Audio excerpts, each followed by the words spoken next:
mbokki internet yi safoo setaan AGT News daleen ak jàmm suñu jàngatu tey bi abonné leen ci suñu chaîne saa su na ngeen di am ay xibaar ak i jàngat yu wér te wóor. dañoo gis fan yi ñu weesu ki nga xam ne moo di Ousmane Tounkara nekk di ab activiste bu mag a mag daal di génn ne ki nga xam ne moo di Adji Sarr dafa dawati moom mi nga xam ne ay éléments wu BIP ñoom ñoo koy daal di surveiller ñu ne Adji Sarr dafa rëcc encore une fois. am na ay jamono yàggul dara ñu déggoon ko fii mooy jamono ja nga xam ne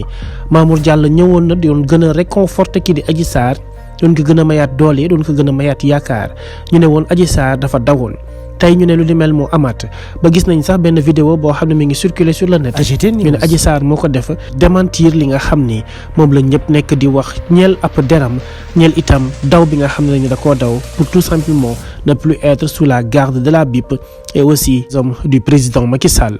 loolee nag bu dee lu am la nekk na luy firndeel encore une fois que ni Adji Sarr dafa nekk sous pression. Adji Sarr dafa nekk ci ab nooteel waaye nag lu ci mënti am mooy Sénégal gi war naa am justice bu jaar yoon ba nga xam ne képp ku fi nekk rek boo demee janoo ak yoon say àq ak say yelleef dinañ ko respecté ca na mu waree waaye lu ci mënti am bu fekkente ne Adji Sarr moo nekk ci dëgg soxlawul muy daw ak a dem fu nekk fekkente ne Adji Sarr moo nekk ci dëgg soxlawul ñu koy garder de midi à 14h loolee nag dafay firndeel encore une fois que ne mbir mi am na lu ci nekk loo xam ne sénégalais yi xamuñu ko waaye tôt ou tard les choses vont être claires tôt ou tard lu ci nekk rek dinañ xam lan moo ko waraloon te Adji Sarr bu yàggee dina wax ndax kat ñëpp xam nañ ne bu ñu forcé def ab procès Adji Sarr du mën a tenir li nga xam ni moom moo di ay avocat yu Ousmane Sonko ndax dinañ ko teg pression boo xam ne posé kay question yoo xam ne Adji Sarr ñëpp xam nañ ne xel mi des na te des naa muus comme yenn jigéen ñi nga xam ne mën nañ dox ci li nga xam ne